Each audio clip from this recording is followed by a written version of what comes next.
Bermuda triangle వాయువ్య Atlantic మహాసముద్రంలోని ఒక ప్రాంతం. దీనినే డెవిల్స్ ట్రయాంగిల్ అని కూడా వ్యవహరించడం జరుగుతుంది. చాలా సంవత్సరాల నుంచి ఈ ప్రదేశం మీదుగా ఎగిరే విమానాలు, ఆ భాగంలో ప్రయాణించే నౌకలు అనుమానాస్పద రీతిలో అదృశ్యం అవుతుండడం వలన ఇది ఒక ప్రమాదకరమైన ప్రదేశంగా పరిగణించబడుతుంది. ఇక్కడ జరిగిన సంఘటనల గురించి అనేక కథలు, సిద్ధాంతాలు, ఊహలు ప్రచారంలో ఉన్నాయి. సామాన్యమైన మానవ తప్పిదాలు లేదా ప్రకృతి సహజమైన భౌతిక విషయాలు ఇక్కడి ఘటనలను సంతృప్తికరమైన కారణాలను చెప్పలేకపోతున్నాయని పలువురి భావన. కనుక గ్రహాంతర వాసులు అసాధారణమైన ప్రాకృతిక నియమాలు ఇక్కడ పనిచేస్తున్నాయని విస్తృతమైన అభిప్రాయాలున్నాయి. ఇక్కడి ఘటనలపై విస్తారంగా పరిశోధనలు జరిగాయి. చాలా ఘటనల గురించి ప్రజలలో ఉన్న అభిప్రాయాలు, అపోహలని వాటిని రిపోర్టు చేయడంలో అసత్యాలు కలగలిసిపోయాయని తెలుస్తుంది. అయినా గానీ ఇతర ప్రాంతాలలో జరిగే ఇటువంటి ప్రమాదాలు లేదా ఘటనలతో పోలిస్తే ఇక్కడ జరిగినవి కొంత భిన్నంగా ఉన్నాయని, వీటికి సరైన వివరణలు లభించడం లేదని వివిధ నివేదికలలో పేర్కొనబడింది. బెర్ముడా ట్రయాంగిల్ అని ప్రసిద్ధమైన గాని ఇది ఖచ్చితంగా ఒక ట్రయాంగిల్ కాదు. సముద్రంలో కొంత పెద్ద భాగం. ఈ ప్రాంతం ఓడలు, విమానాలు బాగా రద్దీగా తిరిగే ప్రాంతం. అమెరికా, యూరప్, కరిబియన్ దీవులకు చెందిన ఓడలు, విమానాలు ఇక్కడ తరచూ కనిపిస్తూ ఉంటాయి.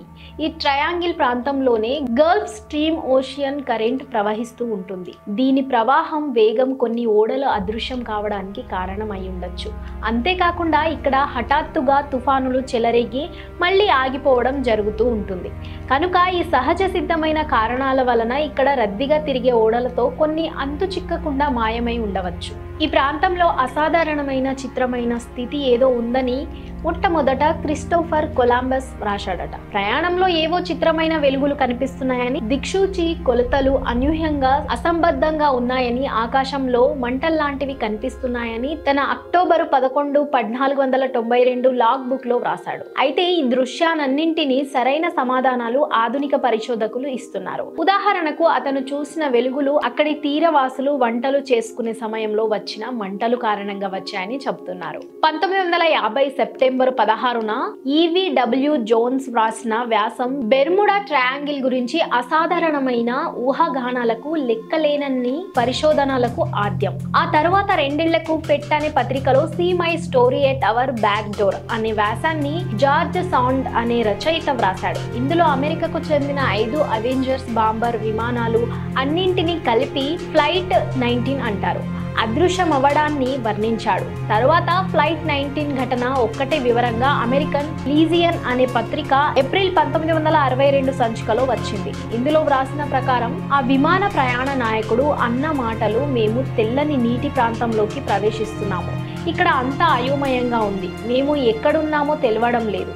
తర్వాత ఇదే ఘటన గురించి విన్సెంట్ గడ్డిస్ అనే రచయిత ఫిబ్రవరి 1964లో ఆర్గోసి పత్రికలో వ్రాసిన వ్యాసం ఈ ఘటనకు మిస్టరీ రూపాన్ని ప్రసిద్ధం చేసింది. ఈ రచనలోనే ద డెడ్లీ బెర్ముడా ట్రయాంగిల్ అనే ఆకర్షణమైన పేరు వాడాడు. ఇదే రచయిత మరుసటి ఏడాది ఇన్విజిబుల్ హరిజోన్ అనే పుస్తకంలో ఇక్కడి ఘటనల గురించి మరింత వివరంగా వ్రాసాడు. తర్వాత ఈ మిస్టరీ గురించి అనేక రచనలు వెలువడ్డాయి. హరిజోనా స్టేట్ విశ్వవిద్యాలయానికి చెందిన లారెన్స్ డేవిడ్ అనే పరిశోధకుడు అప్పటి వరకు ఉన్న వివిధ రచనలను పరిశీలించి 1975లో the Bermuda Triangle mystery solved అనే పుస్తకం ప్రచురించారు. ఇందులో అప్పటి వరకు ఉన్న మిస్టరీ సిద్ధాంతాలను రచయిత సవాలు చేశాడు. అతని పరిశీలన ప్రకారం ఈ బెర్ముడా ట్రయాంగిల్ ప్రాంతంలో జరిగినవన్నీ చెబుతున్న అదృశ్య ఘటనలు చాలా వరకు అతీయ శక్తులతోనూ లేదా అసంపూర్ణ పరిశోధనలతోనూ లేదా అస్పష్ట సమాచారంతోనూ తెలుపబడ్డాయి. కొన్ని ఇతర ప్రాంతాల్లో జరిగిన ఘటనలు కూడా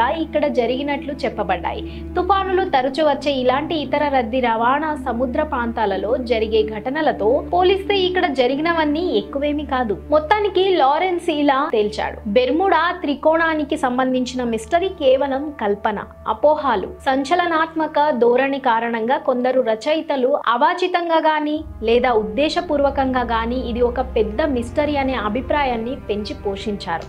మరికొన్ని అభిప్రాయాలు నౌకాయానంతో, సముద్ర ప్రయాణికులతోనూ గట్టి సంబంధం ఉన్న లండన్ లాయడ్స్ ఇన్సూరెన్స్ కంపెనీ వంటి సంస్థలు రికార్డుల ప్రకారం ఇది ప్రత్యేకంగా ప్రమాదకరమైన ప్రదేశం ఏమి కాదు. ఇతర సముద్ర ప్రాంతాలలో జరిగే ప్రమాదాల వంటివే ఇక్కడ జరుగుతూ ఉన్నాయి. బెర్ముడా ట్రయాంగిల్ గురించిన సంచలనాత్మకమైన కథనాలు చాలా వరకు నిరాధారమైనవి అని వీరి రికార్డులను పరిశీలిస్తే తెలుస్తుందని. ఉదాహరణకు 1969లో జరిగిన ఒక ప్రమాదంలో కెప్టెన్ తప్ప మిగతా అందరి శరీరాలు అదృశ్యమయ్యాయని, కెప్టెన్ ఒక్కడి మృతదేహం మాత్రం కాఫీ కప్పుని పట్టుకున్న భంగిమలో ఓడలో మిగిలి ఉందని ఒక ట్రయాంగిల్ రచయిత వ్రాశాడు. కానీ నిజానికి దాదాపు అందరూ మరణించిన వారి శరీరాలను తీర భద్రత సంస్థ వెలికితీసింది. పత్రికలు, పుస్తకాలు అధికంగా సంచలనం కలిగించే విషయాలపై మొగ్గు చూపుతారని, అందువల్లనే ఈ ట్రయాంగిల్ రచయితలు చేసిన అసాధారణ కల్పనకు ఇది ప్రాచుర్యం లభించదని పలు విమర్శకుల అభిప్రాయం. ఈ ట్రయాంగిల్ చుట్టుపక్కల ఉన్న పెద్ద నగరాలు, ఓడరేవులు, విమానాశ్రయాలు కలిపి ఏటా లక్షలలో వాహనాలు రాకపోకలకు కేంద్రంగా ఉన్నాయి.